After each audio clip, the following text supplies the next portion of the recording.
সব আপনাকে বুঝাবো। তখন বেদ প্রকাশ আপনাকে কি বললো? বেদ প্রকাশ যখন মোহাম্মদ রাসূলুল্লাহ বদনাম করতে লাগলেন, বেদ প্রকাশ বললেন আমি বদনাম করব। বেদ প্রকাশ ভাবছিলেন বিশ্ব নবী, আখরি নবী, অন্তিম ঋষি, বার্তাবাহী, প্রফিট, মেসেঞ্জার, রাসূল এই বিশ্বতে আসবেন, ওটা আখরি নবী হবেন, লাস্ট প্রফিট হবেন। আমি বদনাম করে চলে যাব। ওই মোহাম্মদ রাসূলুল্লাহ নাউযুবিল্লাহ বিল জালিক একদম বদনাম হয়ে যাবে। কে বলছিল?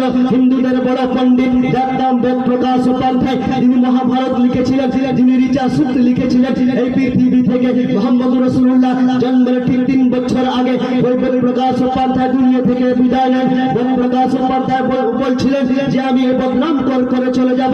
মুসলমানের কমের কোনো উৎপত্তি হবে না, মুসলমানের কম কোনোদিন জন্ম নিতে পারবো না। যদি মুসলমান কম এই দুনিয়ায় বিশ্বে ভারতবর্ষে জন্ম হয়, ওই বদনাম হয়ে থাকবে। না না না না,